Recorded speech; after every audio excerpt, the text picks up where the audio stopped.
Hello and welcome to this meeting of the Council of the Town of Oakville. The first thing I would like to do is invite everybody to join Council in O Canada.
Thank you, everybody.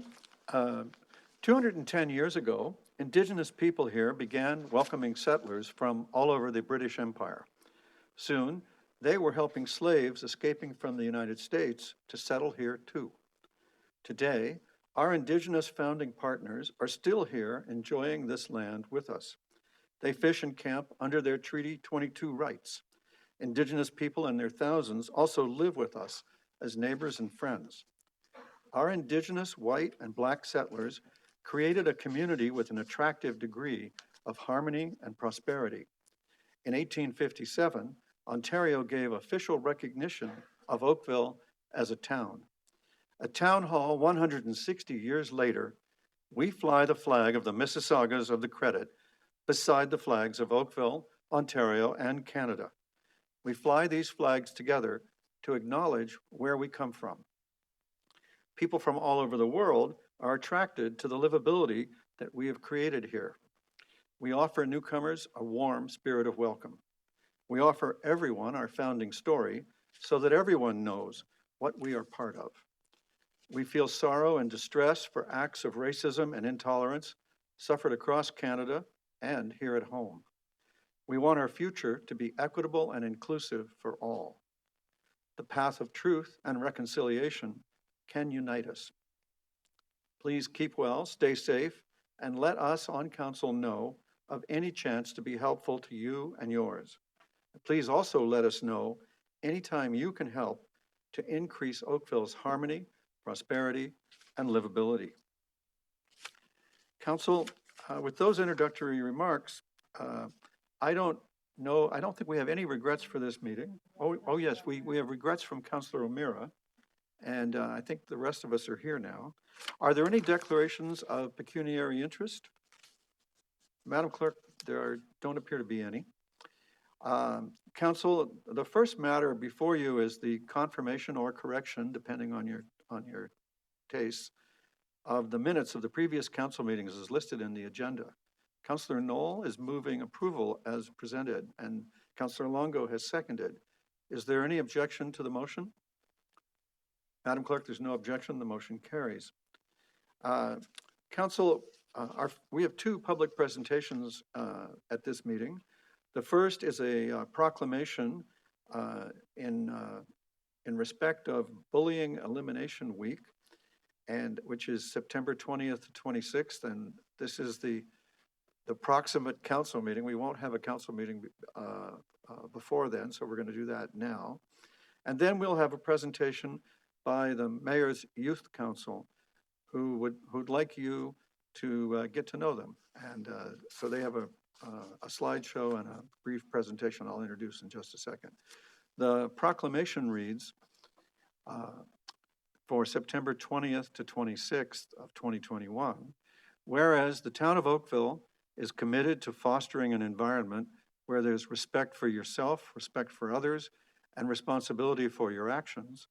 And whereas the town of Oakville pioneered the R zone, or zone of respect, which has been adopted by other jurisdictions across North America.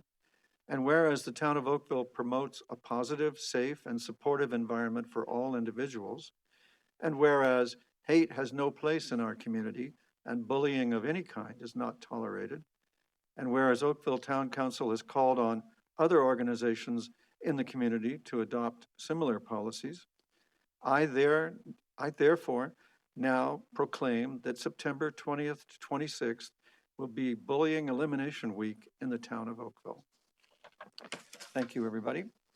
Now, joining us through the magic of virtual meeting, AKA Zoom this evening, are some members of the Mayor's Youth Council.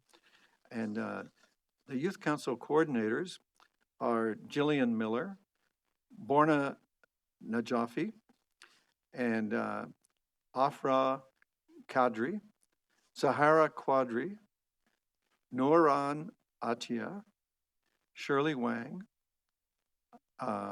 Nora Muwaz Khan, Sultan Alim Zan Av, Amy Miao, and Swayam Parak.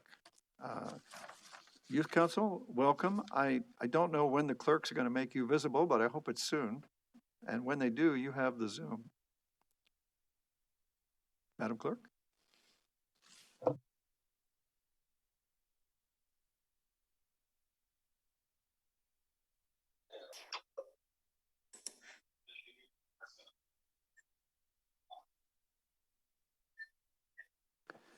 Council, for you and the public, let me explain that the way this Zoom thing works, the group of them have to be admitted one at a time into the meeting, and so it'll take a few seconds, so just be patient.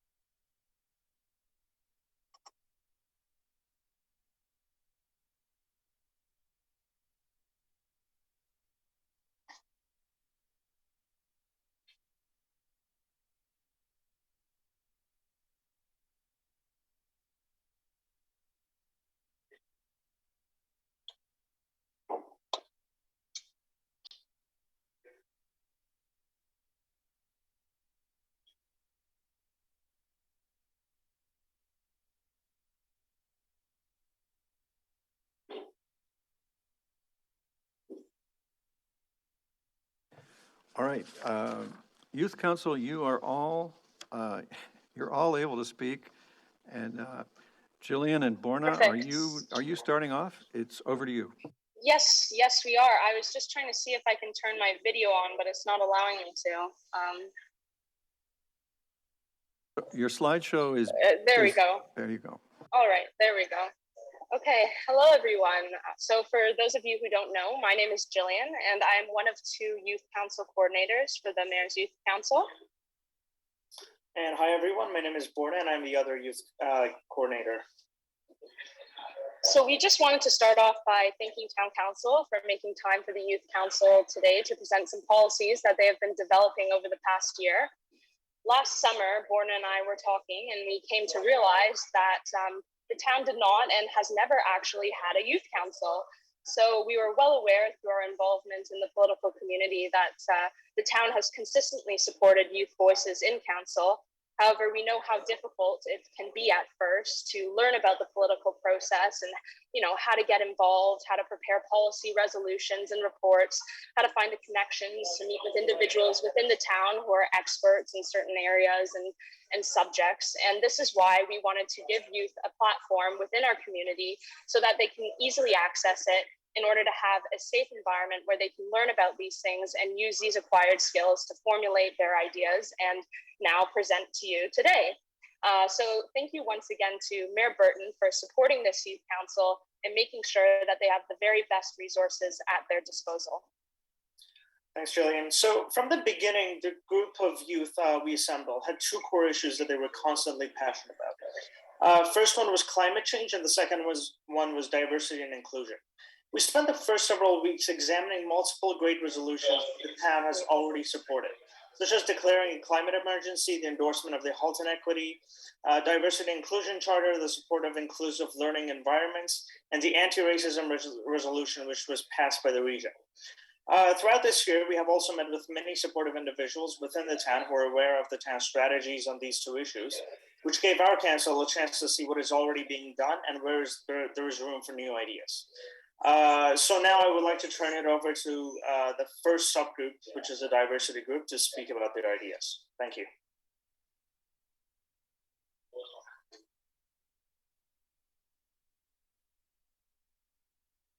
Hello, my name is Tia, and I go to Holy Trinity Catholic Secondary School. I think before we start, we wanted to do our names and then just what school we went to as an introduction.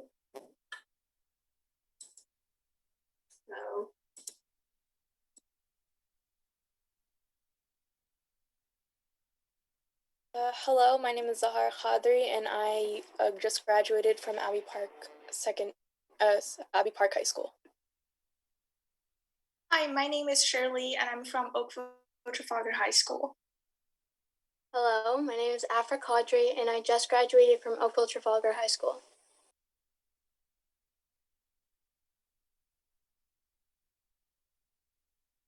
all right, and so without anything further, we're just going to go ahead and get started.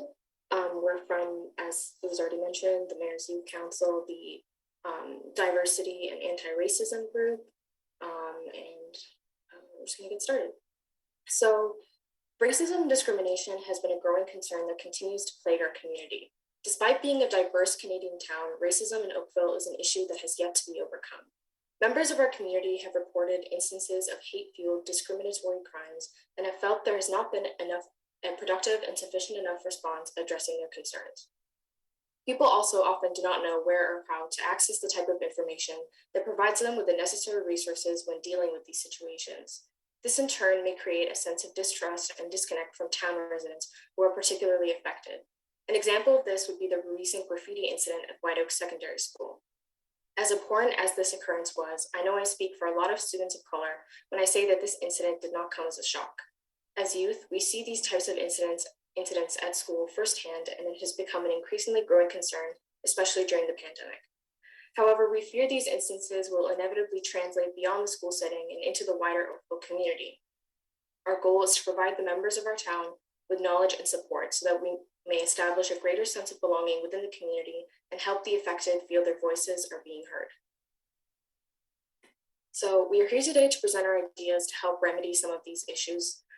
And our primary initiative starts with the establishment of a web presence and platform on social media, and we will also later discuss other ideas that help expand on this common goal.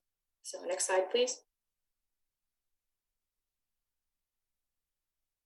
This platform will be named Halton Speaks. This platform will serve as a safe space for community members of Oakville to share their personal experiences with discrimination within the community, which will also be moderated and shared publicly only if found beneficial or educatory. These experiences can be shared through graphics with anonymity if requested. Halton Speaks will also be a platform for people of color to gain access to resources which relate to mental health and racial injustice, which they are statistically less likely to obtain. If youth members within Oakville would like to join Halton Speaks initiative, there is a Gmail account which can be published within schools and our Instagram page which will allow youth to share new ideas and perspectives. Along with the email, the Instagram account will feature an anonymous tip line through direct messages that will be open to people to send in their experiences. These then will be vetted and posted on the page after providing them with the adequate resources and support required. This can also be used by the town as a means of collecting data to help improve upon existing policies centered around anti-discrimination. Our platform would provide qualitative data that help the town and regional planners, institutions, and service providers to understand varying perspectives of the diverse communities in Oakville. Next slide, please. Thank you. In order to actualize this goal, we think starting with an Instagram page is a good way to help establish who we are, what our mission is, and gain a following. Next slide, please. Establishing an online presence is an ideal stepping stone to connecting with community members in the 21st century and a suitable way to address some of the ongoing issues we see in the town. This page would first function as a source of education, raising awareness on current issues community members may not be aware of, and providing them with the adequate tools to understand how they can avoid being a part of the problem. Another division of this page would be posts aiming to provide resources to support people of color in the town. These include resources pertaining to mental health, tip lines, and a guide on how and where to report instances of racial injustice. Our main goal is to use this platform to connect with the community's youth. However, this would be a resource for all members of our community. In terms of reach, our goal is to focus on accessibility, providing more public and easily digestible information to residents of the town. Next slide. And this is just an example of some of the resources we would like to promote using this platform. So along with this initiative, we would also like to share some other potential projects that expand on our initial idea. Next slide, please. The Instagram page will provide resources to support students in our community, which is why we would like to further expand on this by implementing changes to benefit students within schools. Racial discrimination is rooted deeply in our education system, and we would like to support students. We acknowledge that many educational matters are provincial jurisdiction. However, we find this issue worth advocating for and hope that the town council will use its social standing to pressure school boards in Oakville to make a focused effort to reduce the racial inequalities that exist in schools.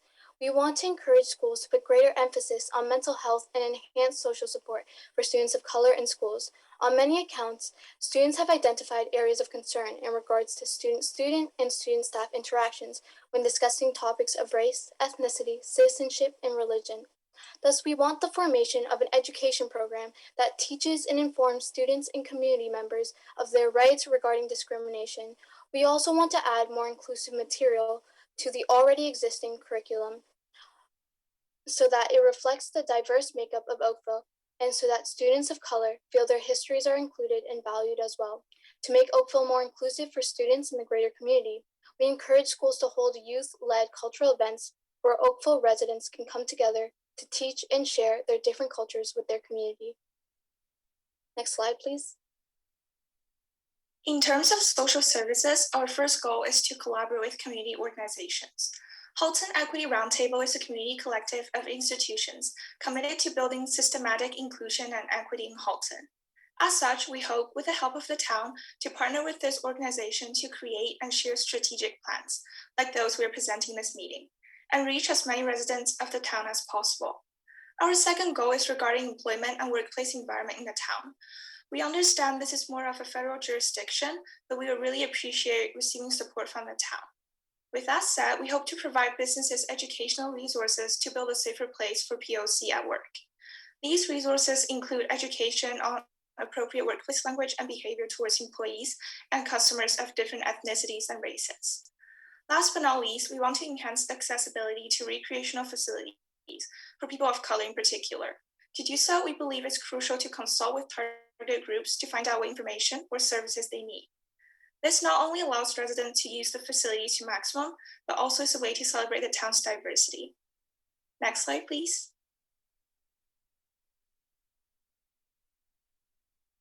We hope to use the platform mentioned before as a means to support and uplift local businesses run by people of color. We would also use the Instagram page as a means to promote events in the town that celebrate different cultures from our community. We would like to see an increase in support from the council for events that celebrate and promote multiculturalism in Oakville. These events can help to support and promote local POC-run businesses. These events would aim to bring together people from multiple different groups from all across Oakville. Another idea relating to supporting our local people of color in Oakville is to put up different decorations in downtown Oakville's town square for different cultural and religious holidays, similar to how we currently put up a Christmas tree during Christmas. Doing these things would benefit not only small businesses in Oakville, the people of color community in Oakville, but Oakville as a community as a whole. Supporting local businesses and events is a great way to promote diversity and multiculturalism in our town. Next slide, please.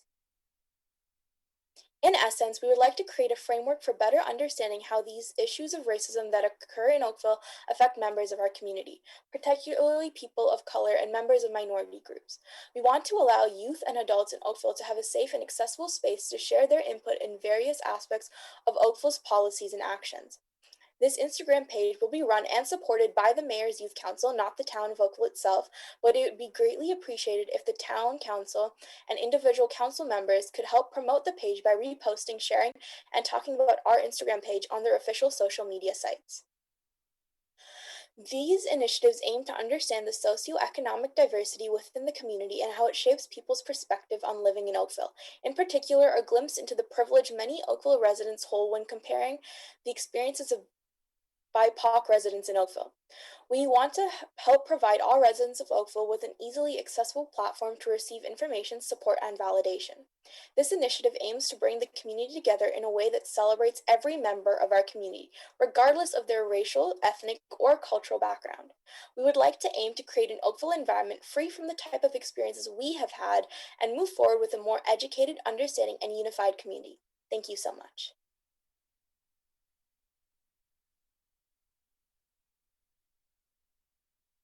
Good afternoon, everyone. My name is Amy. I'm a grade 10 student at Ivy Park High School. My name is Halton. I'm also a grade 10 student at Ivy Park High School. My name is William, and I too am a grade 10 student from White Oak Secondary School. We're part of the Mayor's Youth Council Environment Group, and today we're excited to be presenting our policy proposal to the council and town staff. For the past year, our group has been working diligently with Mayor Rob Burns' office and the rest of the Youth Council. Next slide, please. Thank you. We've had the unique opportunity to meet with several community leaders in order to share our input on pressing issues throughout the town. Our group in particular has prioritized working towards protecting the natural environment, and since the very beginning, we have been working on developing a green policy which to see implemented by the town. We have thought of many ideas of varying types along our journey, considering feasibility as well as benefits. But to our frustration, all of our ideas were either already implemented and effective than other ideas were simply too ambitious. Although we face many setbacks, with various support systems and advice, we would like to thank our youth council coordinators, Julian and Borna, as well as other people who are part of the council who helped us lead us to a decision that met all the necessary requirements for a strong plan to protect the environment. Having said this, we've come to realize that the main factors to the damage to the environment in Oakville is not a result of outdated policies or lack of action from the government, but rather the overconsumption from the general population. As a way to act on this, the Mayor's Youth Council proposes a framework of the environmental scholarship for town staff and council to review and consider. Next slide, please. Next slide. The slide after this one as well. Yeah, the one after this. Okay. So here's a table of contents for our proposal. Next slide. We're going to talk about what the environmental scholarship is, why the town should strongly consider its implementation, a discussion on the incentive inputted in the project annually, next the application process, the selection process, and then communication in the context of marketing the scholarship. Lastly, the benefits the scholarship offers to the town.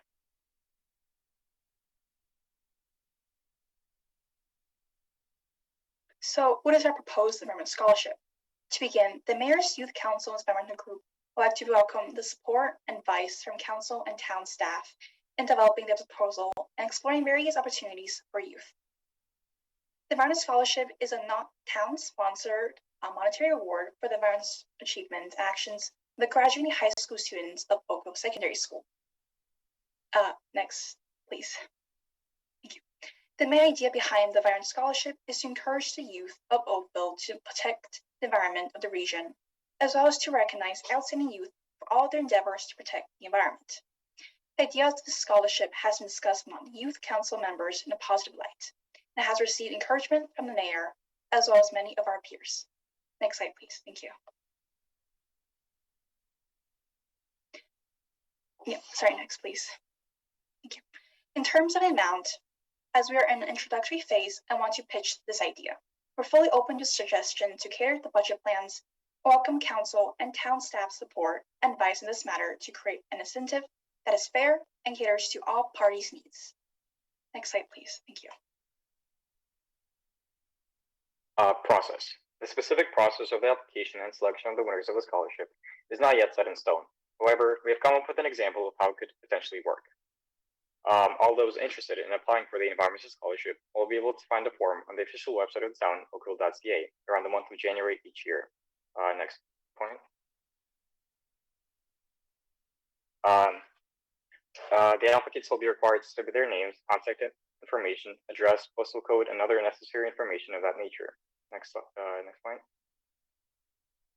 They must then write a response to a few questions. While these questions are yet to be finalized, they can always be changed based on the input from the council and town staff. We suggest the two questions to assess. The first one is a response describing the actions that the individual has committed to protect the natural environments, and the second, a response to the applicant's vision on the future of environmental development. For example, you will be asked, how do you envision a future environmentally friendly city to look like? In the specific question, we are hoping to receive feedback and ideas on the environmental action the town may commit to in the future, potentially using examples of other towns in the world that are leading on this issue. Next point. Finally, applicants are required to submit contact information of two adults, mentor, teacher, etc., who can vouch for the claims the applicant has made in the responses if the judges decide to get in touch with them. Furthermore, we would ask that the applicants also provide proof for their efforts through the context of two references. Next slide. Selection. Now, we would like to get into more detail about the selection of the winners. Next point. Our initial thought was to have a total of 3 winners. We also thought it would be a good idea for Mayor Robert himself to be one of the judges, but otherwise, the applications must be judged. Next point. By the unbiased opinion of a panel of municipal government workers or any other members of the community the town may see fitting for the role. We will provide freedom to the judges on the metrics they will use to assess the application. Next point. The winners. Thank you. The winners will be officially contacted after a 2 to 6 month period or on whenever the judges are ready. To mention, under their consent. Next point.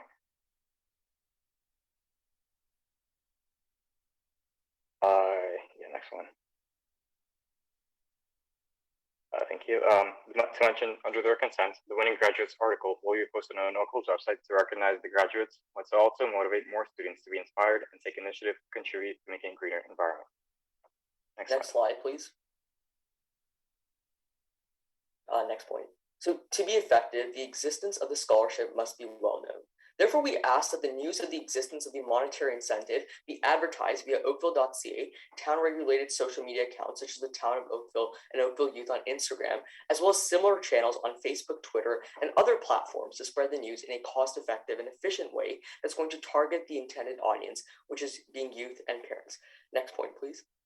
Furthermore, the news may also be sent out to guidance departments of all secondary schools across Oakville to be relayed to eligible students. Next slide, please. So now that you've heard all the logistical aspects, what are the benefits of this program and what value does it offer to the town and its initiatives in preserving the environment? So in other words, why should you care about our pitch and consider implementing it? First is our checklist in approaching this idea, which we see as very important for you to take into consideration. To begin, is it effective?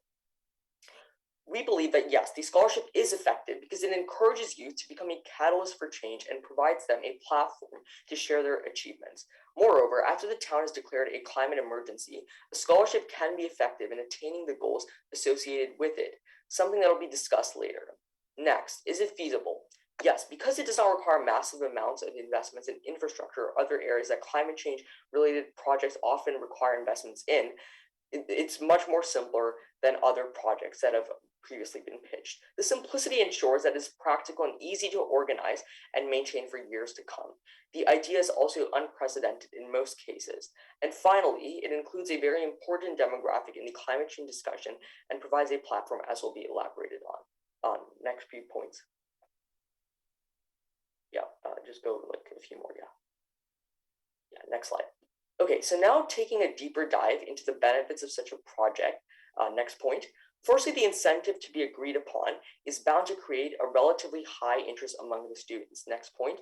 And at the same time, it's going to give back to the community and develop a solution, next point, where high school students can genuinely commit to their goal in aiding the municipality, next point, through their accomplishments in the environment, which is going to further the town's goals and is going to empower generations to strive to spark much needed change by enabling the town to get direct input and ideas, next point, from engaged youth for future environmental development, next point. Youth have played a crucial role in promoting climate activism, and their vision can serve as an excellent source of inspiration for policy recommendations through their various backgrounds and experiences. The scholarship offers a win-win situation for both involved parties and strengthens the connection between the town and its residents. Next slide, please. Thank you. As you've mentioned, none of the details in this proposal are finalized. Everything is completely open to new changes. Scholarship is malleable to be changed to become something different, like a grant, internship opportunity or anything of that type, if the council decides for it to be. But lastly, we'd like to thank everyone for giving the time and the opportunity to listen to what we have to say, and hope you'll vote favorably on our proposal. Thank you.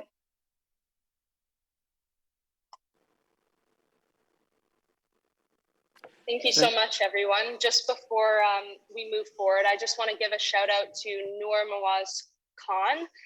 She was a member of the Diversity and Inclusion Group, but unfortunately she did not receive her link today, so she could not join the presentation, but she has been working really hard on these proposals as well. So I just wanted to give her a shout out. Thank you very much, Jillian, and everyone on the Youth Council.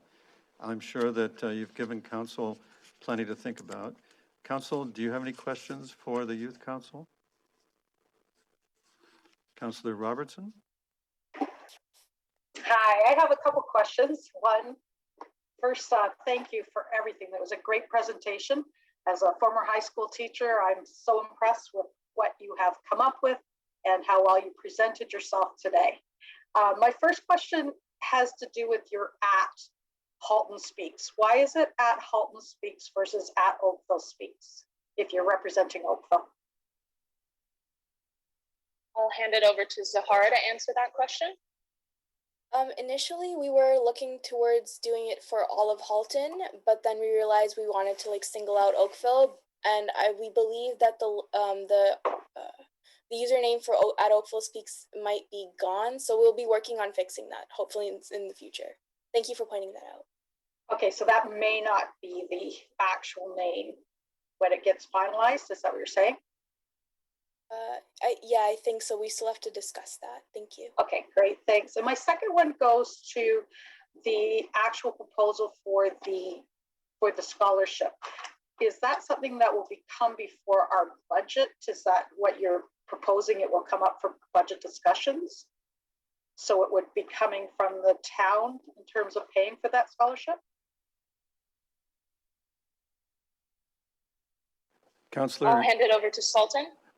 Before you go there, in the presentation, they made it clear that they would be looking for feedback from the budget committee on that. So I think the answer is yes. Sorry, I missed that in there because I was trying to figure out where the money was coming from and did miss that. Sorry about that. Okay, thank you, Councillor. Councillor Longo and then Councillor Knoll. Thank you, Your Worship. Excellent presentation. Both are really great initiatives. So I want to actually, kudos to you as youth who are getting involved in the community. It actually warms my heart to see students and folks that are taking an initiative to come up with great ideas to help the community. So I had a couple just quick questions about the environmental scholarship. Is this for a scholarship for students who are interested in going to programs that would be related to helping with environmental initiatives, like, for example, planning or environmental science or things like that? So is it earmarked for students who are trying to go into university and kind of get into a track of, helping with the environment as part of, the university that they're studying and then hopefully getting a job in that area? So that's my first question. All right, Sultan, do you want to answer that one? We believe that the scholarship will be offered to anyone, regardless of their preferred degree of study. So it'd be more about their initiatives and the work they've been doing from an environmental perspective in the community. Okay, so yeah. That's good. The second question I had, would there be any interest or connection between what the town is doing and with those students to potentially get employment in those areas? So if someone's going for a planning degree or if someone's going for something, something Parks and Rec or whatever, could there be a tie-in to not only a scholarship, but then maybe summer employment while they're in university in the department within the town? Just a thought. And of course, I'm just throwing that out as an idea.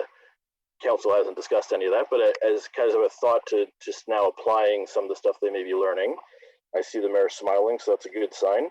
And then one of the other things that is really interesting is to see, youth people, young people who are really interested in the environment.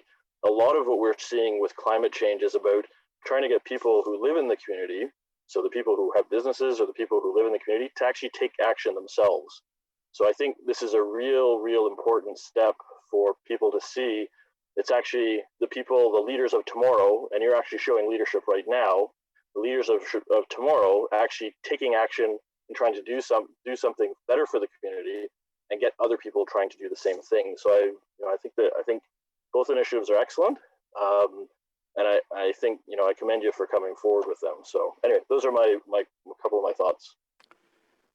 Thank you, Councillor. Councillor Knoll, and then Councillor Chisholm. Thank you, Your Worship, and through you, Madam Committee Coordinator Miller, I wanted to ask about the anti-racism project in particular, and I wanted to find out if you've had any communication with Sergeant Ryan Smith at Halton Regional Police or anybody at the Regional Police Service, because I think that it'd be very good to have some coordination on this. There's some great resources there. I think I scared Jillian away. Oh, there she's back. No, sorry, my bad. I'm actually at I came right from work, so I couldn't make it home. So I'm at a cafe right now, and someone was just coming up to me telling me that it's about to close. So I completely missed that question. I'm so sorry. I had a question regarding the anti-racism project, haltonspeaks at gmail.com. I'm curious if you've had any opportunity, and I imagine that's probably to Sahara, but I wondered if there's any information on any communication with the Halton Regional Police Service on this initiative, in terms of coordination or access to resources, etc. For sure, that's a great question. So we actually haven't had any communications with the Halton Regional Police, but that is definitely an avenue that we could go down in the future, perhaps to meet. I think the main organization that we were thinking about having the Youth Council work with was going to be the Halton Equity and Diversity Roundtable, and perhaps have them present specifically the diversity and inclusion group present to them at a later date after having a conversation with all of you today. But no, we have not considered the Halton Regional Police yet, but that's a great idea. And yeah. Well, I'm glad to tell you that as chair of the Halton Regional Police Board, I can tell you that this is a very important matter to us. It's in the very top of our most important issues that we deal with, and we'll be dealing with going forward. Our board in particular is putting a major emphasis to the police service to really take on this task of dealing with these issues directly and with as much resource as we can. We have some terrific resources there, particularly through Sergeant Ryan Smith, who is responsible for our diversity and inclusion programs. And I'd love to take the opportunity to introduce you folks to them and potentially have Zahara and her crew chat with our police board at a meeting in the near future. I'd love to share this information with my colleagues there, as well as our command staff at Halton Regional Police. That sounds like a fantastic idea. Thank you so much for offering. Perhaps we'll stay in touch about that. I'll coordinate with you. Thank you. For sure. Thanks. Thank you, Councillor. Councillor Chisholm. Thank you, Worship. Great presentation. I'm really excited about the two initiatives. All of you are just wonderful, wonderful students in moving this forward. I guess where I'm coming from, on my background, working with youth organizations and so forth, there's always a challenge. Their ideas are great ideas and so forth, but it's also, I'm looking at the youth council itself and saying, how long are you going to be there, Jillian? Being youth, 2 or 3 years, then you move on. It's really important. If we're going to move with these initiatives and keep it at top of mind, we got to make sure we got succession planning in our youth council, because all of you there are graduating and moving on, and in past history we've had youth strategies, we've had youth centers and so forth. We even had a kind of a recreation youth council. and it was working quite well, but they're starting to move on, and there was no succession. So the only thing I would suggest in moving this forward is that you pass the baton, find people to replace you when the time comes. Succession planning is so important for our youth, and not to drop, we don't want to drop the ball. And I think there's a lot of good ideas. Let's carry the baton on this. So that's my only comment, Jillian, and my congratulations to all of you who've done a wonderful job putting this together. Thank you. Thank you, Councillor, for the suggestions. Councillor Palmer. Thank you, Your Worship. And thank you to all of you for being here today, and congratulations on putting these initiatives together. They're great to listen to. I just have a quick comment question, similar to Councillor Knowles. When you made your presentation about anti-racism and the equity and diversity piece, you mentioned that you'd like for council to put some pressure on the Halton District School Board. Now, I believe the region's done that actually with the motion that was brought forward by Mayor Burden. And so I wanted to follow up with you. Have you met with your school trustees or delivered this presentation and your initiatives and your plan to anybody at the Halton District School Board? I can answer that question. No, unfortunately, we haven't had any contacts within the Halton's school board, but that's definitely an avenue where we can look to and we can meet and present and discuss. Definitely. Yeah, I mean, all of you, when you introduced yourself, you mentioned you're at different schools, so I'm sure the mayor's office could coordinate an introduction to your school trustees, and I'm sure they'd be very interested in hearing about your initiative and how they can support you. So thank you again for joining us today. Well done. Thank you, Councillor. Councillor Haslett-Thiel. Thank you, Mayor Burton. And thank you to all of you.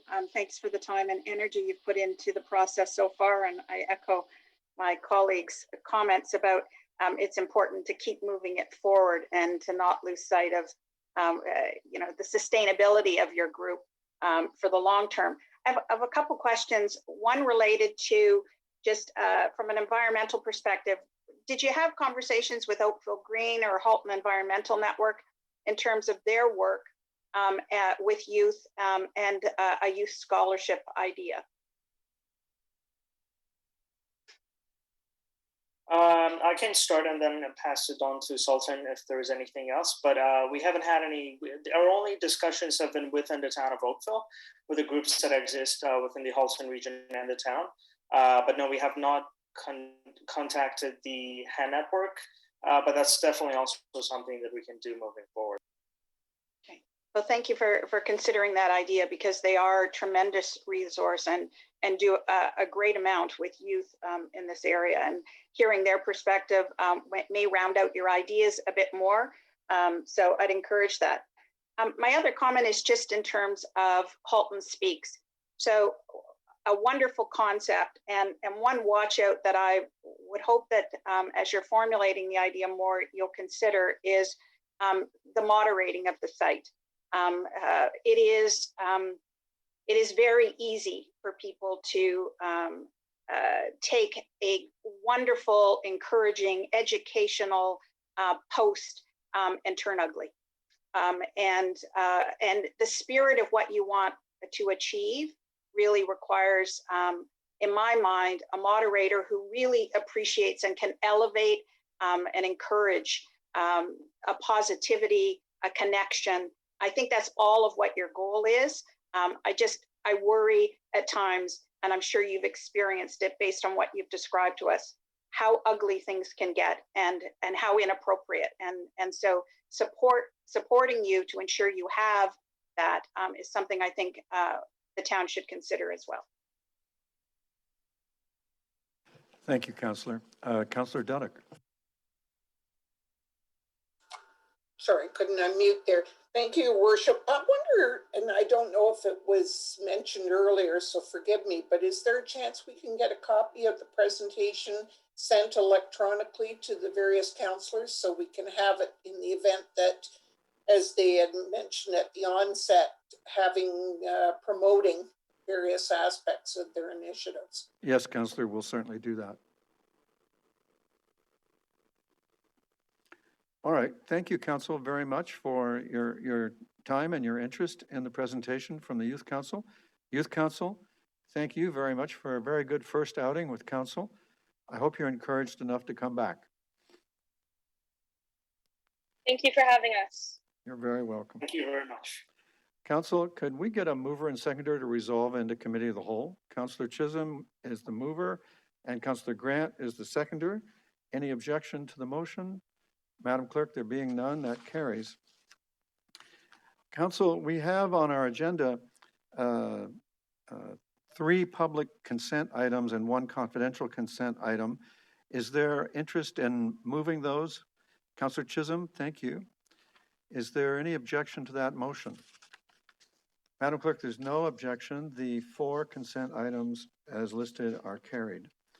That brings us to our first discussion item, and this is the COVID-19 update, and the presentation is verbal from our CAO, Jane Closey. Madam CAO, you have the floor and the Zoom.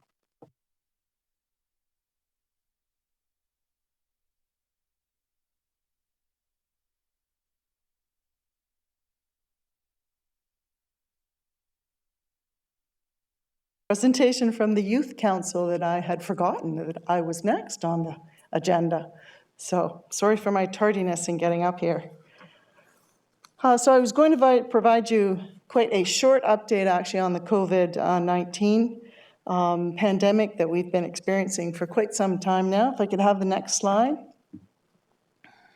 I think I've shown this chart at every single one of the presentations. This one is specific to Halton. You can certainly see the 3 waves that we've experienced over time and the significant drop in numbers in the last little while, which I think we've all been cherishing as we've moved into the summer. Excuse me.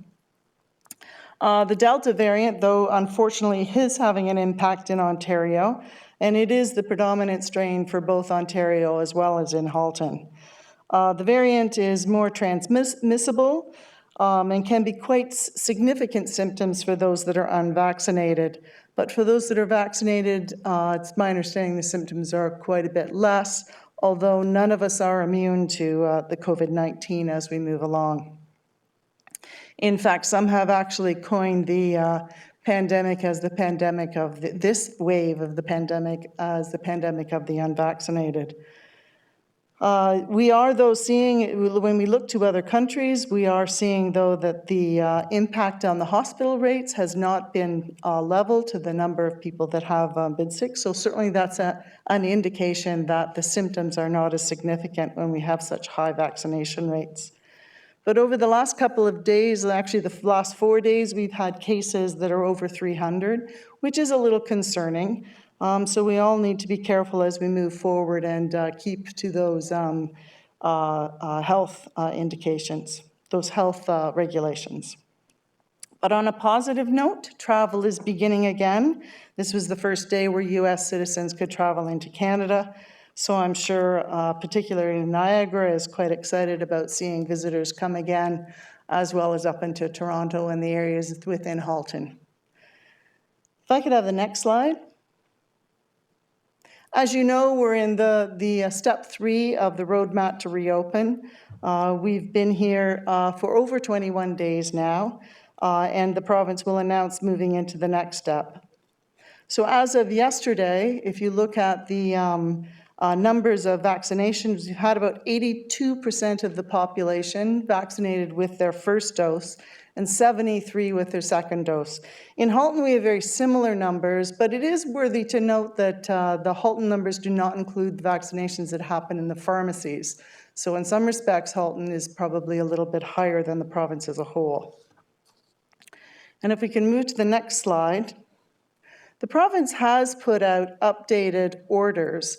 And these are orders that are in legislation. There hasn't been much publicity about them. There hasn't been much talking about them because we don't actually enter into what they're framing a roadmap to exit, which would be the next stage, until we've hit 80% for the first dose, 75% for the second dose, and no health unit could be less than the 70% of fully vaccinated.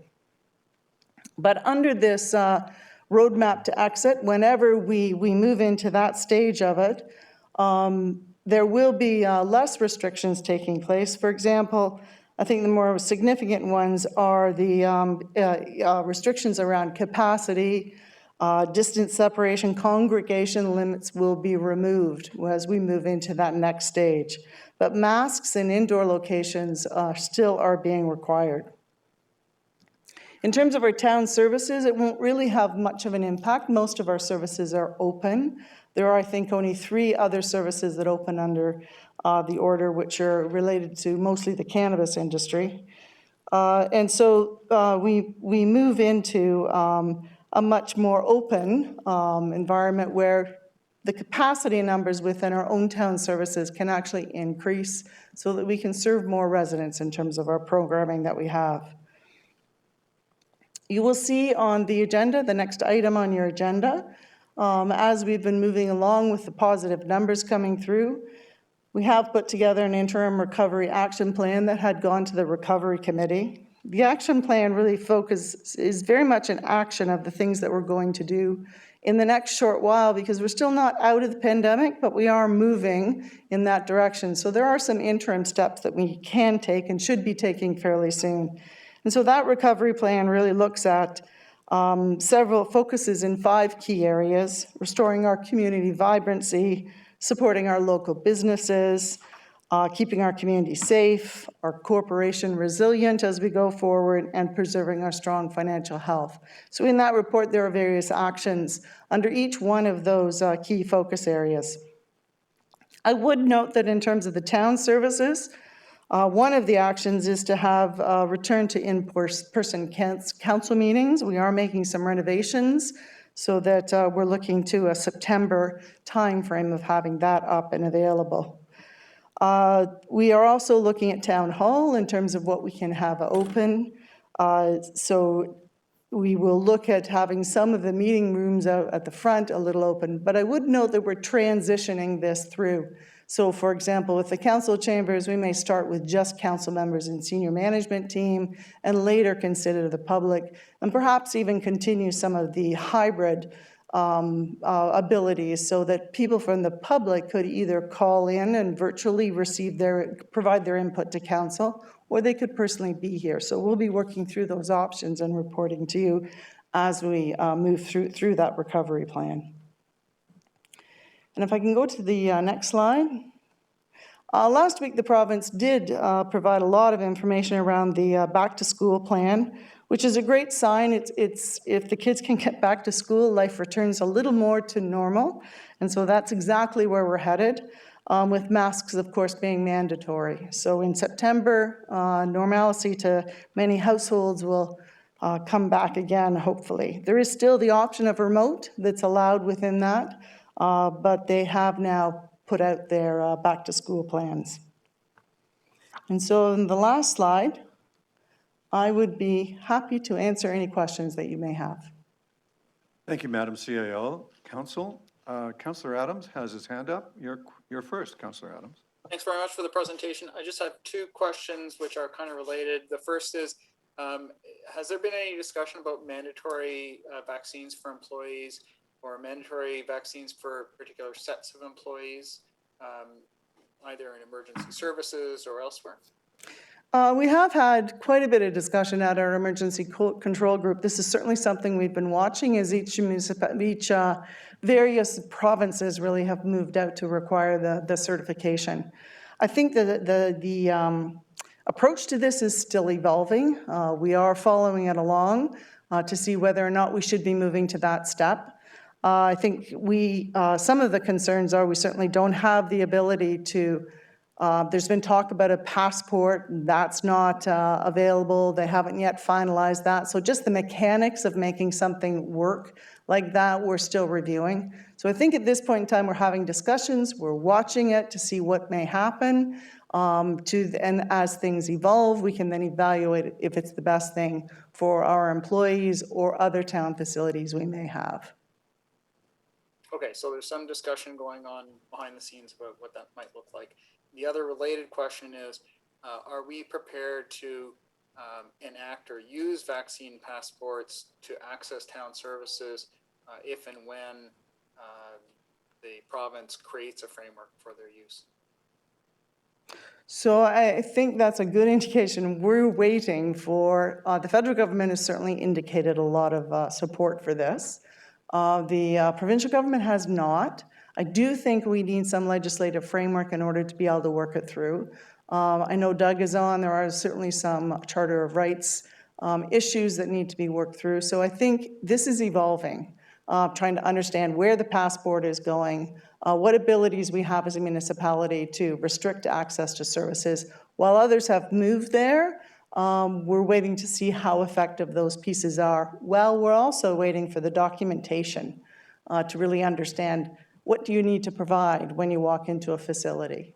At this point in time, there isn't a standardness in terms of what you get when you get your vaccination, particularly if you've gone to a pharmacy and then you've gone to the region, for example. They're not the same approach. So I think there's a few things we need to work through before we can look at it, either for the town staff or for access into, for example, our recreation facilities. Okay, and so a corollary question to that, if there is discussions about the use of a vaccine passport, has the municipal sector in general, not just the town of Oakville, but has there been discussion about what triaging there might be in the services that people access in terms of where, if there was going to be the use of a passport, which service areas ought to be first in line for the use of a passport versus others where, say, the risk is smaller or lesser? So would we, for example, require a passport for indoor service access, but if there's outdoor services, we don't require it in that kind of case? Has the municipal sector had any input on this? I wouldn't say in a extensive way. I certainly meet with the Halton CEOs on a fairly regular basis. We have had some limited conversation at the regional level with the other municipalities. And the discussion has been that we would look to public health to see those areas that are most at risk and focus on those areas first to see whether or not they're the ones we should move into. Putting it in other areas that don't have the risk. Public health to lead that instead of the municipality leading it. That's right. We'd be looking for their direction and their assistance. I would note, too, that in the new regulations that have come out, it still allows the ability for public health officials to establish additional rules than the rules that are already in the order. So in all aspects, we look to the public health group to give us those types of directions. Thanks so much for your work on this. Councillor Chisholm. Thanks. Jane, in your discussions with the province or so forth, has there been any discussion with respect to under 12 years of age inoculations or vaccines coming into effect in the near future? I'm getting a lot of conversation with parents now, knowing they're going back to school, but they're also looking at if there's going to be vaccinations happening for under 12 starting sometime in the fall. This is the talk that's going on, and I really don't have an answer for that. In your discussions or contacts, have any data coming out with respect to moving in that direction? Well, I've heard the same things you have, actually, in terms of trying to move in those directions. I don't know what is available. I think Paul is actually in the audience. I know Paul Bostoneau meets with the province on a regular basis. I first of all have to say we don't usually get into those type of discussions at our level, being the lower tier that does not have the public health element. They are certainly much more embroiled in those discussions moving forward. But I know Paul does sit on a group that meets weekly on it, and I'll just turn to see if he has anything to add in that respect. While Paul's coming up, Councillor, I can tell you that no jurisdiction in the world has yet certified the vaccine for those under 12. And I recently read that the studies being done by the pharmaceutical companies of that age group are not yet complete. That's my understanding, but I guess it's the concern of our citizens. It's like anything; they want to know before the children go into school if the vaccinations can happen. Absolutely, the data is not out yet. The FDA hasn't even approved it. I know that it's forthcoming, but again, that's the angst, I guess, with our parents. That's right. Sometimes we have to tell our residents that we're only the town level. Yeah, Go and ahead. unfortunately, that's where they go to is the town level. You know, and we got the federal and everything else. It always comes to us. So I'm hoping we have some kind of a thread of information to provide. I don't know at this time we do or not, but it's good to know where we're at. Chief Boissonneau. Thank you, Your Worship, and to the council member, and certainly what has been conveyed thus far is certainly consistent. The information that there is extensive testing and the science table is dealing directly with those under 12 for vaccination and some data associated to it. Certainly the Pfizer vaccination for 12 and under has been significantly trialed more recently than prior, and that the early indications from many of the news agencies are that there is likely to be something to evolve early in the fall. I don't think there will be anything in place prior to the start of school, but again, nothing can be ruled out because certainly the projections for the vaccination release in its intimacy or infancy stage early on was not well conveyed on a scheduling aspect either. So we can cross our fingers and hope that the data and the scientific table supports the evolution of the science, but at this point there's nothing imminent other than the speculation and or articles that you're probably seeing as well. So nothing further to report on that aspect. Thank you very much. Thanks, Council. Would one of you like to give us a motion to receive the presentation? Councillor Robertson, thank you very much. Any objection? Madam Clerk, the motion carries. Council, you now have an opportunity to approve, if you would, the Transitioning to COVID-19 Interim Recovery Action Plan that the CAO just spoke about. Councillor Adams? I was going to move the staff recommendation. Thank you, sir. So the motion to receive and approve is by Councillor Adams. Is there any objection? There's no objection, Madam Clerk, and the motion carries. Thank you, Councillor Adams. Thank you, Council. The next matter before us is 9.3, the bulk loose leaf collection program proposed improvements. And the motion is to receive the information and to give the Budget Committee an opportunity to consider the changes. There is a presentation available from Sam Nchasi, the Manager of Works Operations. And Mr. Nchasi, you have the floor. Thank you, Mayor Burton. Mayor Burton and members of council, I'm here to present the staff report on the proposed improvements to the bulk loose leaf collection program. Before I go on, I'd like to note that the fallen leaves within our community are currently collected in one of four ways, as shown on this slide. Residents can deliver leaves to the region of Halton's waste facility located in Milton for composting. They can also choose to compost leaves on their private property, or leaves may be collected by the region and through their bagged yard waste program. Finally, leaves can also be collected through the town of Oakville's bulk loose leaf collection program. Oops, sorry. All right. At the December 21st council meeting, staff were requested to report back to council on opportunities to improve and expand equitable access to the town's loose leaf collection program. The purpose of this report is to provide the background on the current program and provide options for improving and expanding on the town's bulk loose collection program. This presentation will focus on three main items. I'll begin with a review of the existing service levels, followed by a jurisdictional scan of neighboring municipalities, and then discuss service improvement options under consideration. First, for the review of the existing service levels,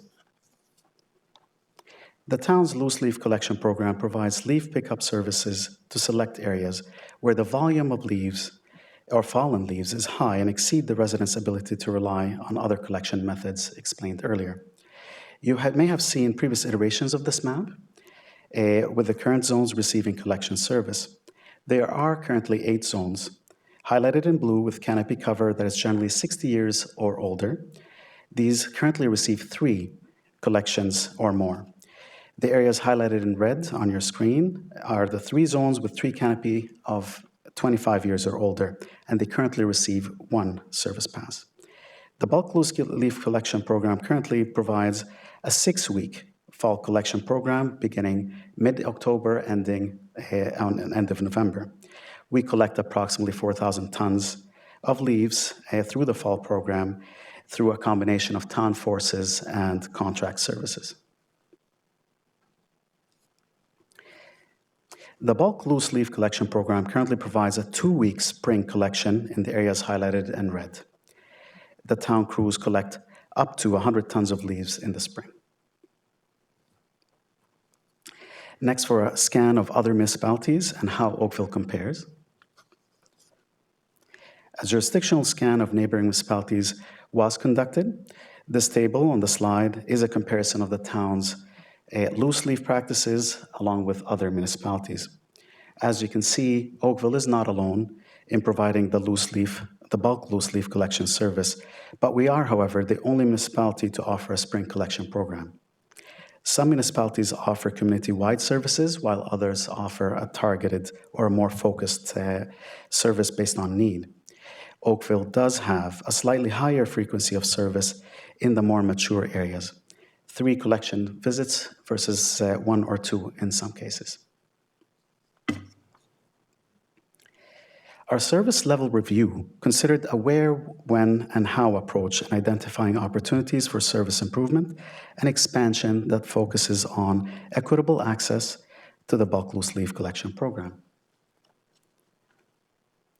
Focusing on the where and when, our team recognized that as Oakville's urban forest continues to age, its canopy will grow, bringing forward an increased demand for the bulk loose leaf collection program.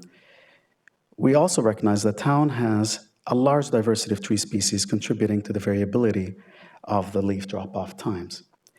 Based on the service level review and an evaluation of the tree canopy age, it is recommended that the town provide the bulk loose leaf collection service to areas or roadways adjacent to mature woodlots, provide bulk loose leaf collection service to areas based on a defined service level matrix that introduces services and increases the service in response to canopy growth and leaf fall volume. The town is also, or it is recommended to introduce a 3rd level of canopy between 40 to 60 years of age. This new service level would receive 2 service visits, which complements the current 1 or 3-year visits. Introducing tiered visits based on canopy age allows for a balanced approach in providing additional service. Now, just to speak a little bit about the rationale, the 25, 40, and 60 service level model was formed around the tree's average canopy growth rate. We noted that a tree's canopy is maximized at 80 years, and as such, we inserted 2 additional service improvements at 40 and 60, somewhat equally over this period. The proposed service level will provide equitable access as the program expands and offer a responsive leaf collection service that is aligned with overall increase in canopy growth based on age and community needs. Staff also recommend that the fixed spring program be eliminated in favor of an ad hoc program. When the fall program is delivered successfully for the full 6 weeks, the spring program is of little value. Eliminating the spring collection would result in a cost savings of approximately $28,000 per year.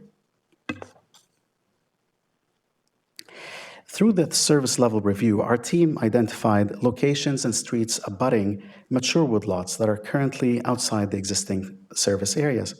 As shown on the slide, a total of 21 service kilometers were identified as potential additions to the 2022 bulk loose leaf collection program. It is estimated that incorporating areas adjacent to the woodlots would cost an additional $11,550 per year. For areas that currently do not receive service, a review was conducted based on a street-by-street analysis for new areas to be introduced annually when the age of the canopy is expected to reach the 25-year threshold. These hatched areas are appearing on your screen in orange, and the table provides a summary of the estimated service expansions again in service kilometers, and the required annual budget increases associated with expanding the service in 2022 and looking forward 10 years towards 2031. The budget impact for 2022 is estimated at $13,750.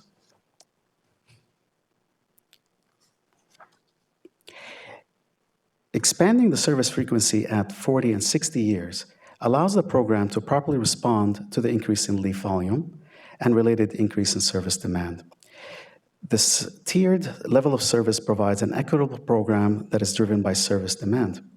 When analyzed, or we analyzed the data to estimate the resulting service over the 2022 to 2031 period based on the proposed service level criteria, we found through this review that some community areas will begin a second service visit around 2028, with regular increases afterwards, as indicated on the screen.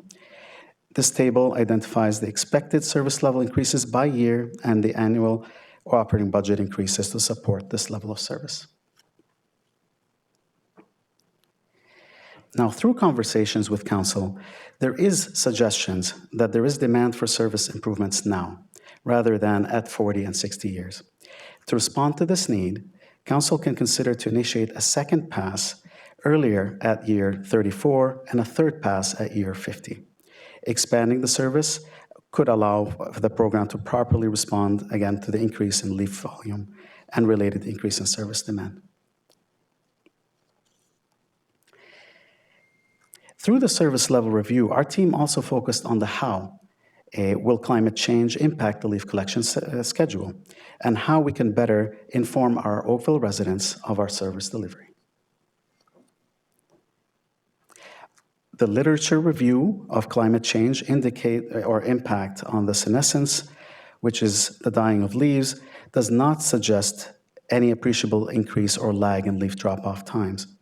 Climate change, however, has increased the unpredictability of weather patterns, as increased the severity of storms. The need to interrupt our fall leafing operations in order to respond to an early onset of winter is always a risk that could be realized. Please note that in 2021, we do move back our start of collection date to the last week of October, and this appears to provide a better alignment with demand in the field. The current communications efforts include currently the newspaper ads, town's website, electronic message boards, and the use of town's social media. What we're proposing is to inform our customers through an enhanced communication strategy. This would include media campaigns, literature review, literature and video to demonstrate the correct placement of leaf piles, as well as identifying items that result in contamination of those piles. Also, crews would use door hangers or door knockers, and that would make residents aware why a leaf pile was not picked up. Perhaps it's due to a parked vehicle. It is estimated that these communication enhancements would cost an additional $5,000. As noted in the 2021 digital plan, an online leafing program tracker will be launched in the fall of 2021.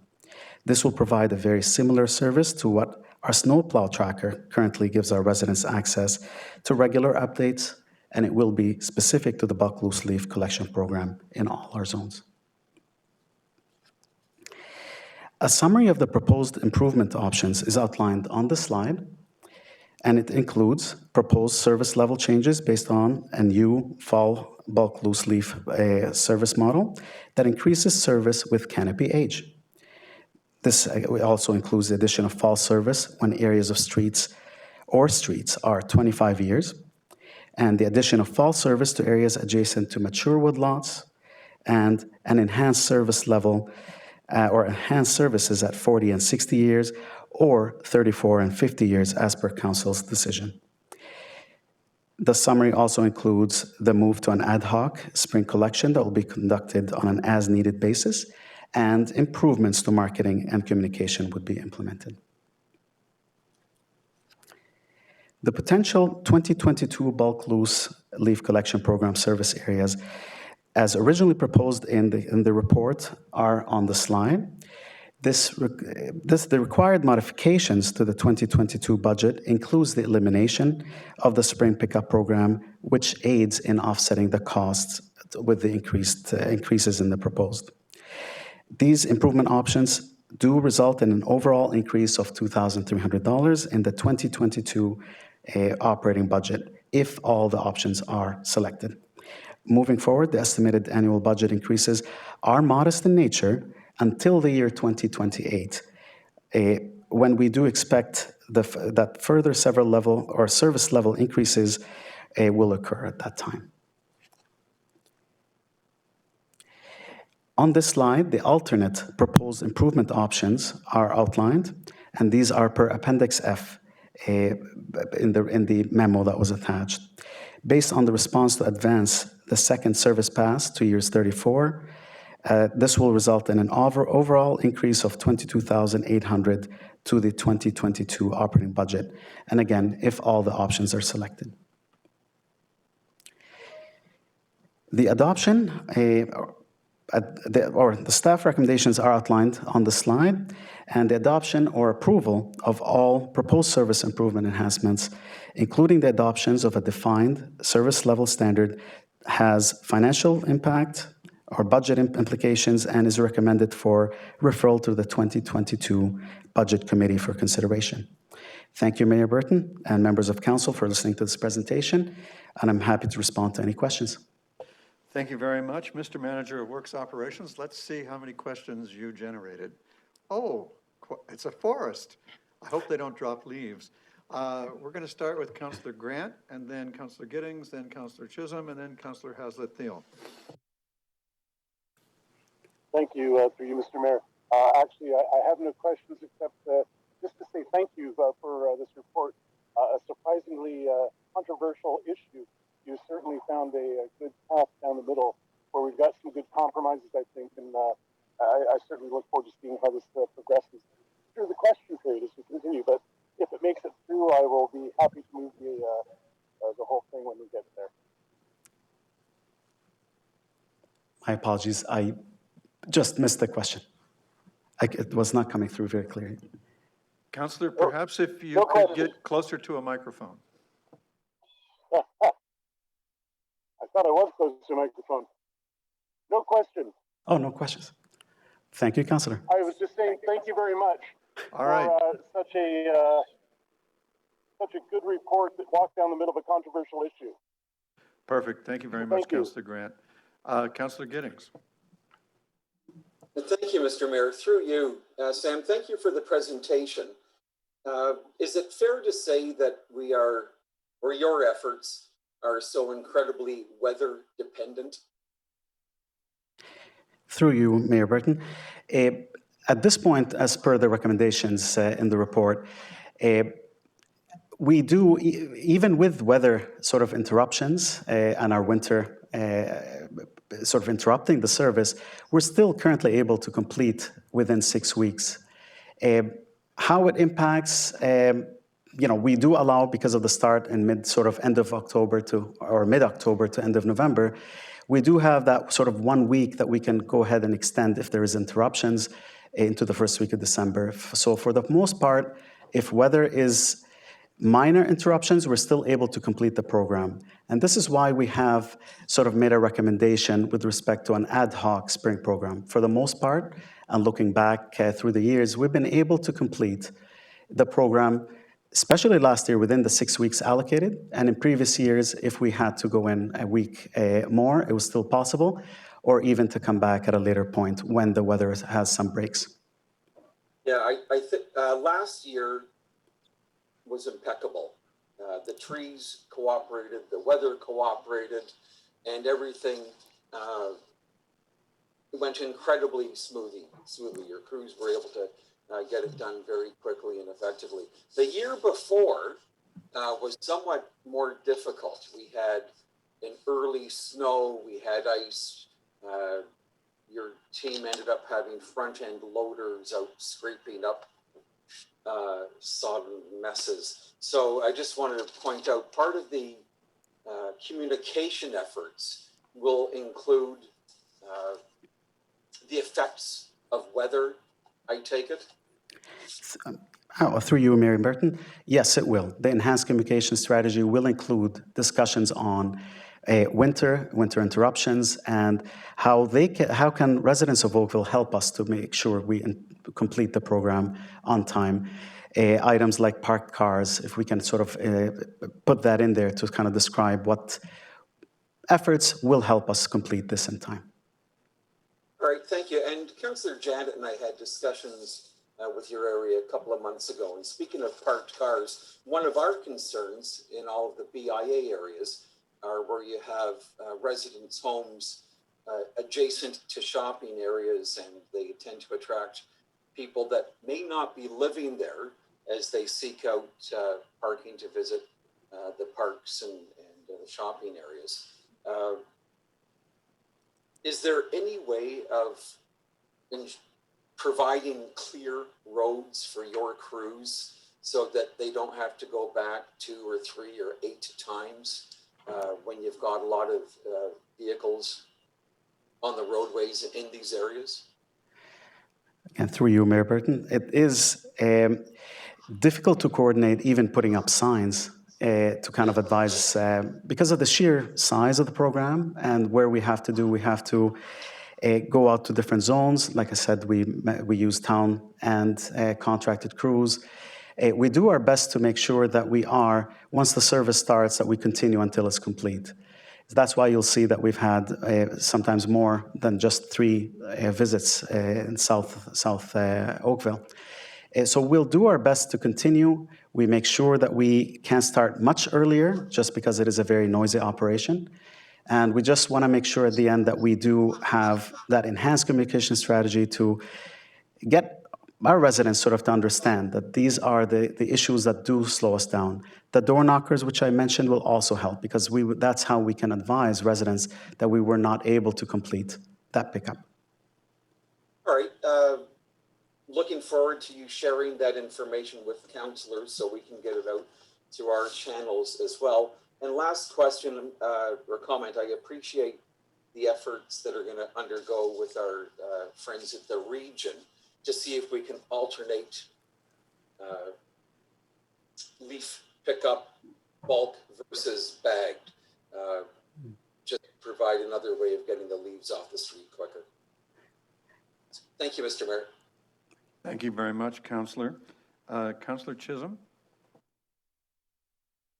Thank you, Worship. I'm really excited about this report. It's been a frustration of mine for the last 2 or 3 years. I always got information in what they were doing, but to the future and what we're going to do to the future. So we have some kind of concrete evidence information to provide staff and to move in the next year and the year after that, and then budget considerations.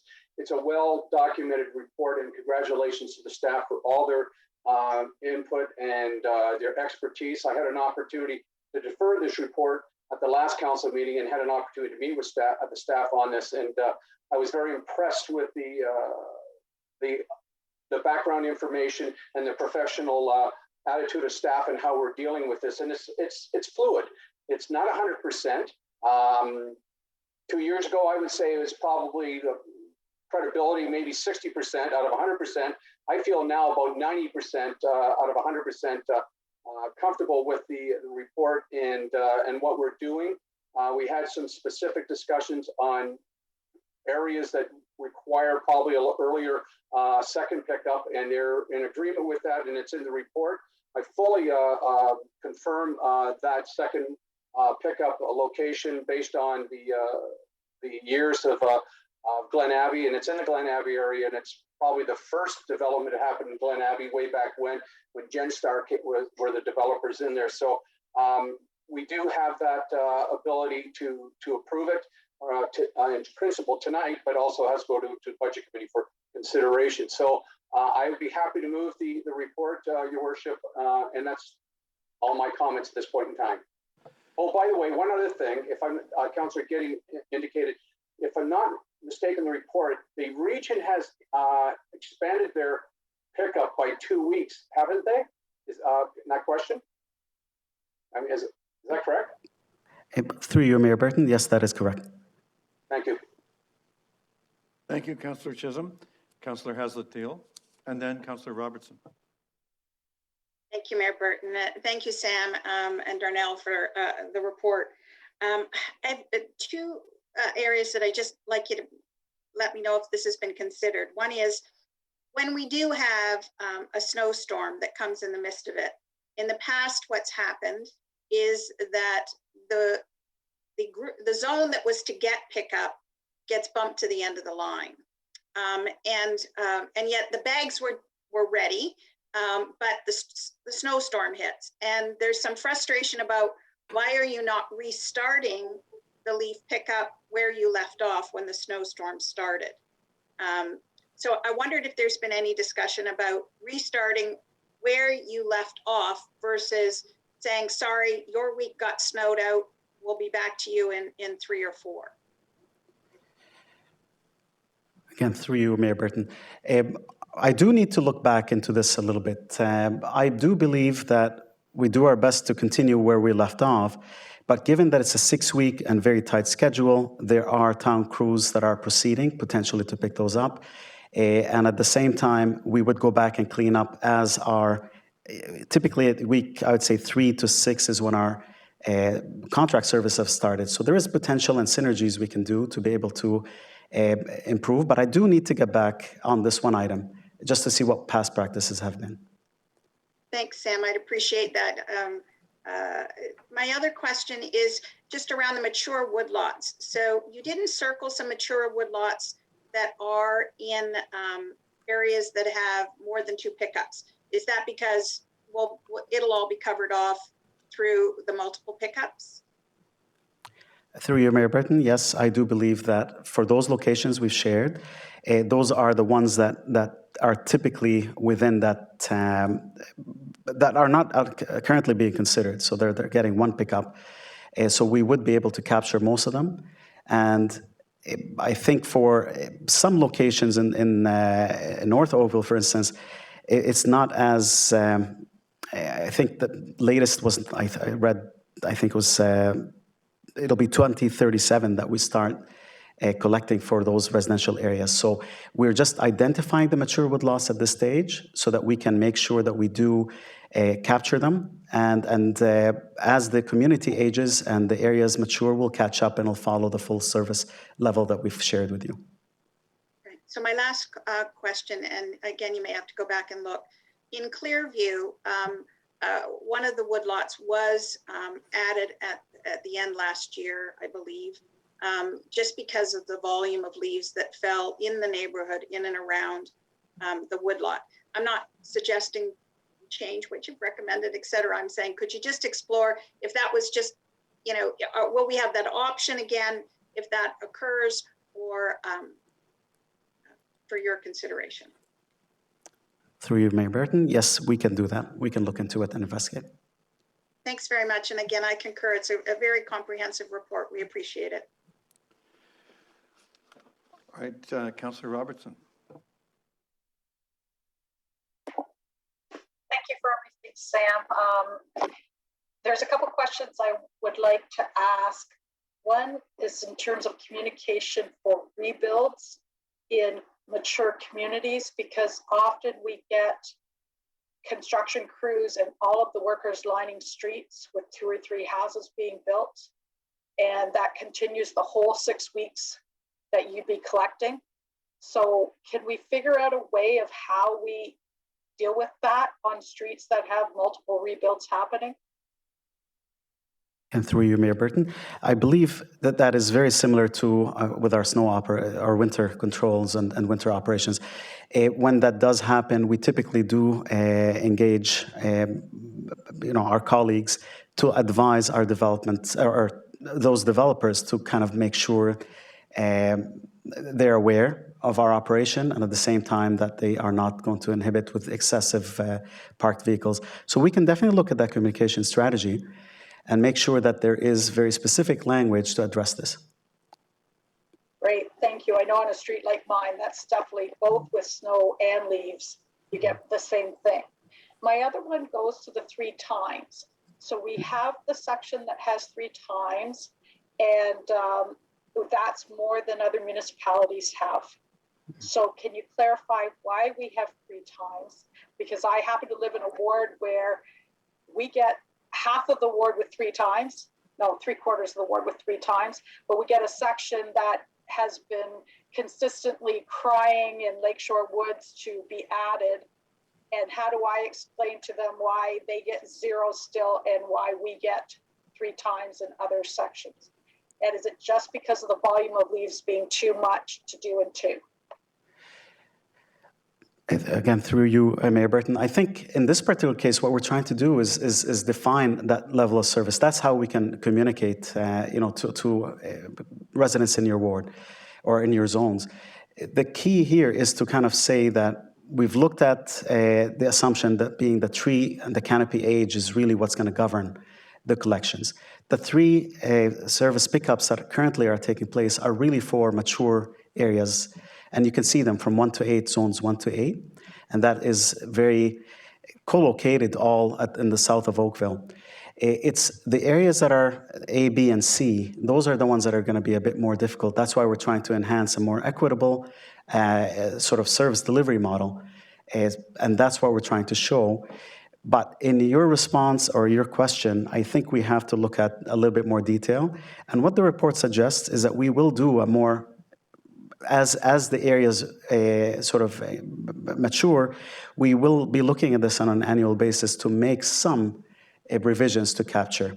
But right now, we've used the proxy for the actual age of the trees. That's how we can age this, and based on the age subdivision assumption year. Plus 2 years is how we gauged what the age of the trees and how much will fall. And this, like I said, the 3 service passes are really for those ones that are 60 years plus.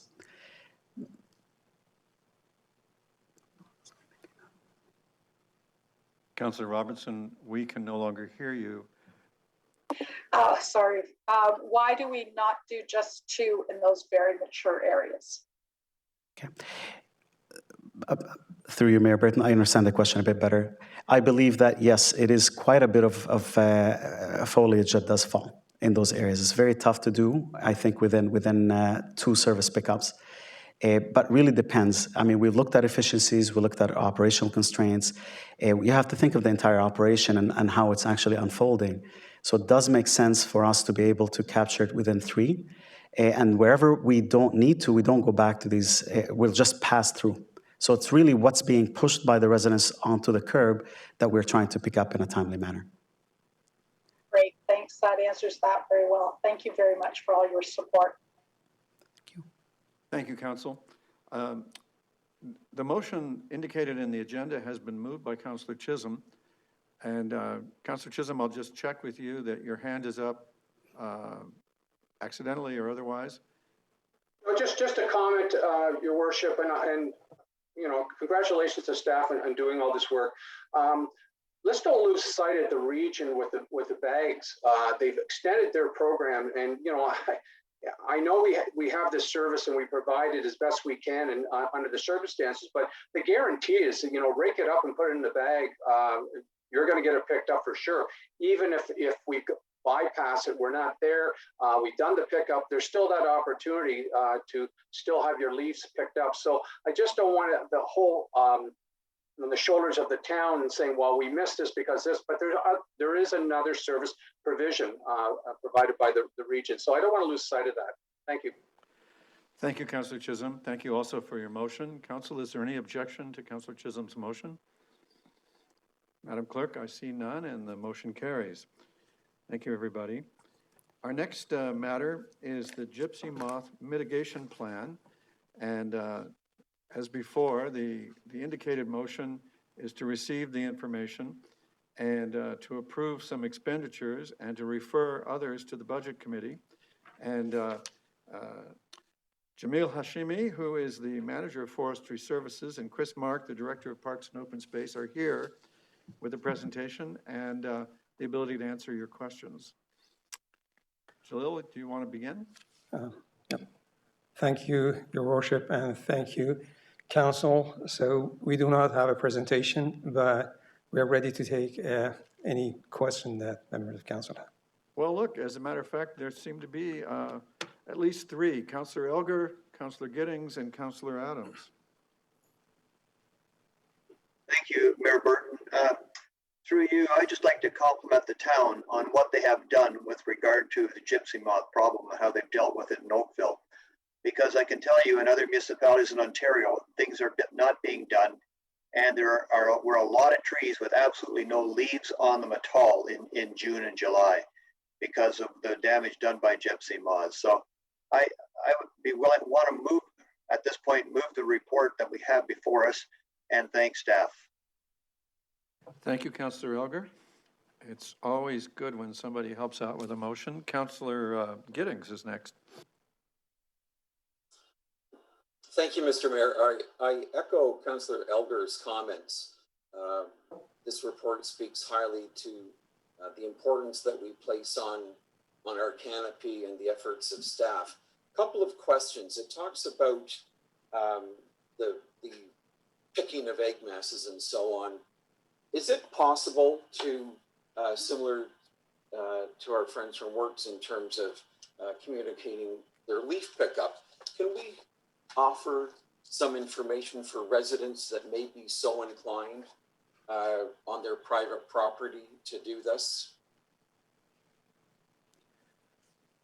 Through you, Your Worship. So if I understand it correctly, whether it has been communication helping the residents to participate in this scrapping egg masses, if I'm correct, yes.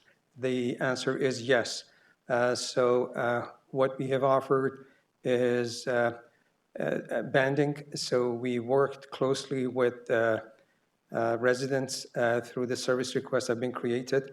And also we proactively reached out to the residents living in the highly infested area where we have seen severe defoliation and provided them the basic knowledge about how they can contribute to reducing the density of and the impact of this insect. I'm trying to remember the new name. LDD, I believe. Yes, LDD, thank you. And also, which includes mainly tree banding kit. We delivered 200. We purchased 150 tree banding kit in 2021. Actually, we tried to have 500, shortage of supply, 150, and we saved 50 from 2018. We delivered 200 all to residents living in adjacent to highly infested areas. If you could share those details with us, we're happy to get them to our residents. And in terms of the nuclear polyhedrosis virus, do you expect that to have a growing effect in terms of some of the areas we saw in Southeast, such as Annapolis Park? Is that a growing virus? Could that look after some of the concerns on its own? I'm just curious if there's anything further. Short answer is yes. And explaining a little further is we observed the impact of the virus in specifically that park, that woodland. So studies have been done in different universities in the United States, major one in University of Wisconsin, and also by the United States Department of Agriculture and Forestry Services. This is a natural virus, which is, many of you know, live in the body of, in the organ of LDD, and in the high and ebb and flow of the source of the food, like when it's highly valuable, like the leaves are there, and when after that it's a famine and there is a shortage of food, automatically it triggers this virus to activate, and that kills the virus. And if you notice on the trunk of the trees, it's the gypsy moth caterpillar is like a upside down V on the trunk of the tree. That shows the impact of this virus. We have seen that in some of the woodland, observed that, documented that, and we can share those observations with all the members of council in for you. However, this has not been significant enough to consider that as a viable option for the town of Oakville. Great. I appreciate the details. Thanks, Julio. Thank you, Councillor. Councillor Adams. Sorry, Mayor, I'm not sure if you just named me or not. You're really hard to hear from me. The staff presentations are easy to hear, but your mic seems very quiet today for some reason. And I'm usually the one to say, speak into the microphone. So, so it's your turn. I'll have to get a more powerful microphone because mine's like I'm going to assume that right you here. were noting me, and I just wanted to thank our staff for coming back so quickly with the report and the additional measures. The turnaround time was much faster than I could have hoped for, so I really appreciate the efforts that staff have gone to make this happen, in addition to the extra measures that they're proposing. So thank you very much, and I know that I've got a number of residents who are pleased that the town is trying to take additional measures under the circumstances. Thank you, Councillor. And by the way, your audio's been quite good and you've been easy to hear. I hope mine will improve. Councillor Elgar has moved the indicated resolution motion. Is there any objection? Madam Clerk, there being no objection, Councillor Elgar's motion carries. Thank you, Councillor Elgar. Council, we now have, it occurs to me this meeting could merge into the next one. The next item is the sign face area review, and you've been provided with an alternative recommendation before the meeting. Staff are available to answer questions. Let me see if there's anyone who would like to move the alternative recommendation and move this. Councillor Giddings, thank you. Is there any objection to Councillor Giddings' motion? Thank you, Council. I believe we have a delegation, and let's see if the delegation is with us. Madam Clerk? Yes, the delegation registered is Mr. Russell Cheeseman on behalf of Melrose Investments. Madam Clerk, is he there? Can you admit him?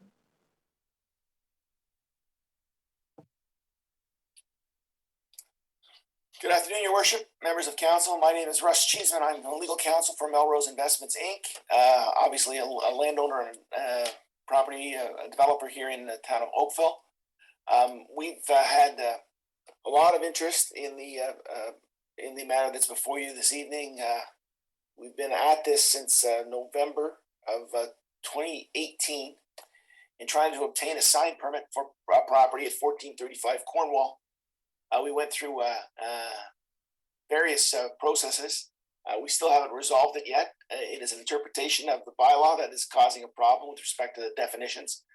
We've provided some alternative wording for the definitions to the town. We watched as this has gone through the process. It was last before you back in 2020. We missed that meeting because we didn't get notice of it. I tried to get it reopened in September. That wasn't possible. So we've been sitting patiently waiting for this matter to come back before you. We were given a copy of the agenda meeting for today. We had a review of the recommendation, and the recommendation is basically, again, sort of to put it off. We'd like to get this thing resolved so that we can get on with knowing how the sign bylaw is going to be interpreted. We're in a position where we've got signs on the south side of Cornwall Road, that were authorized by permit, and we can't get the same sign authorized on the north side of Cornwall. So it's very frustrating, and we have been working towards trying to get the interpretation issue cleared up, make it as clear as possible so that there aren't any problems going forward. And we would like, obviously, the opportunity to have input into that process prior to it coming back to you whenever it is. I have not seen the amending wording of what is on tonight's agenda or this afternoon's agenda. I've only seen the original one, which was basically a bring it back in the fourth quarter type matter. And quite frankly, we'd like to see it resolved as quickly as possible. Those are my submissions to you, sir. Thank you, Mr. Cheeseman. In brief, the return for a draft bylaw is October now, and the instructions are written in a way to attempt to resolve that very issue that you so gently described. And I thank you for the gentlemanly way you described it. Thank you, sir. Madam Clerk, let me just call the vote. Is there any objection to Councillor Giddings' motion? Madam Clerk, there being no objection, that motion carries. Now, Council, we have the Community Spirit Awards membership, committee membership issue to deal with. And the proposition, you have to choose A or B, or come up with C. But A is that you waive the rules to allow for the committee to proceed with 6 members instead of 7. And option B is that you waive the rules to appoint one of yourselves to fill in the vacancy in order to have 7. And I see a hand from Councillor Grant. Councillor Grant?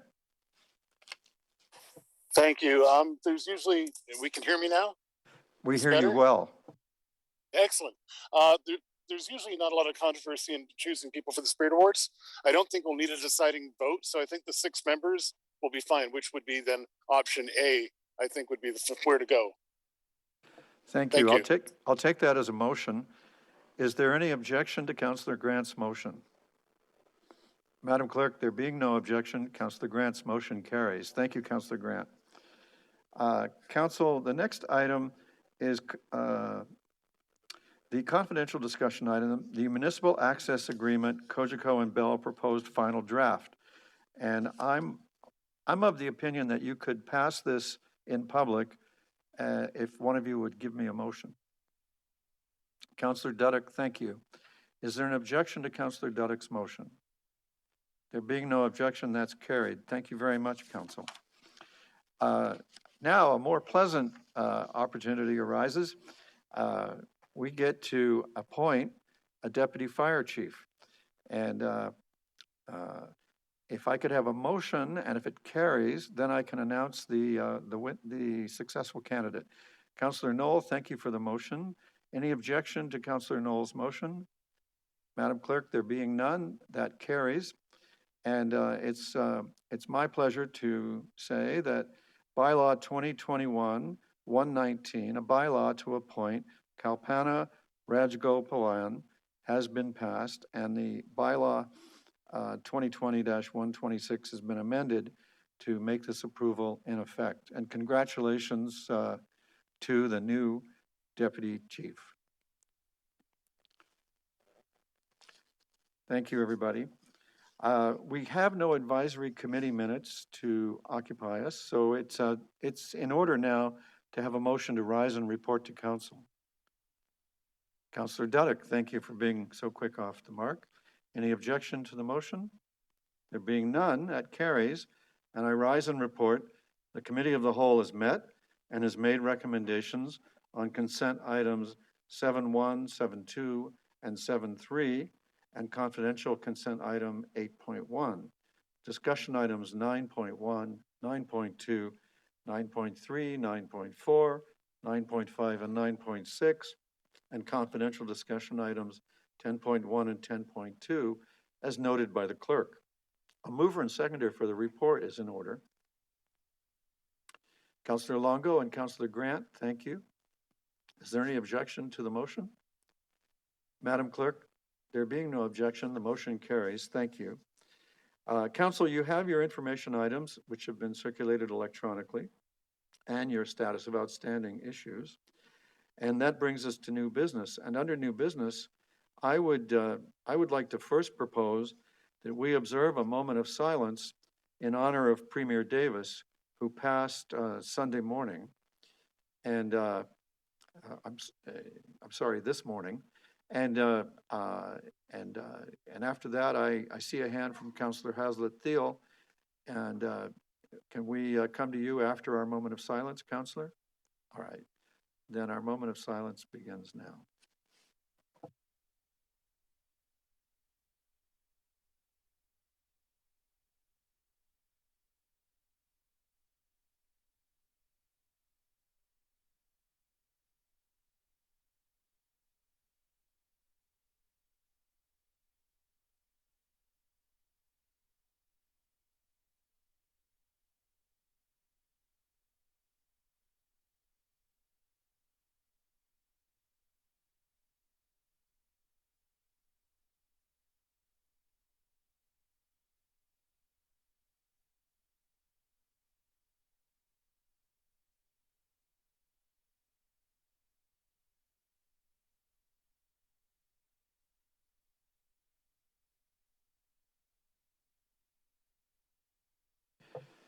Thank you, Council. I'd just like to say a personal word of appreciation for the Premier. Over the last 15 years, I personally enjoyed the benefit of not only his very sound advice, but his wonderful sense of humor. And it has made my life as mayor that much more successful and enjoyable. So I will always remember him. Councillor Haslett-Thiel? Thank you, Mayor Burton. I just wanted to go back to the status of outstanding items.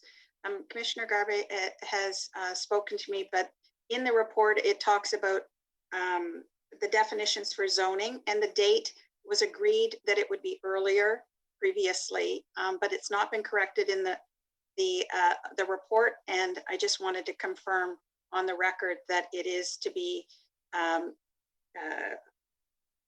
believe, in fairness to him, he's saying at the latest Q1 2023. And I just like that to be corrected so our residents are alert to that timing. We'll be glad to do that. Thank you, Councillor. Thanks very much. I'll now call for any other notes of condolence or congratulations under this heading. And seeing none, I'm not aware of any regional reports or questions about town boards and advisory committees, but if there are any, this is the time. All right. Also, I'm not aware of any requests for reports, but this is the point in the agenda when we take those. Thank you, everybody.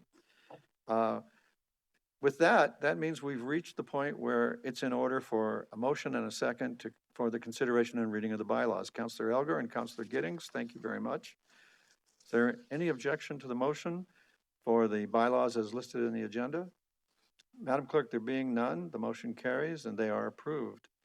That completes the work of this meeting. Thank you very much for your time and attention and your very good contributions. And this meeting is now ended. See you at the next one.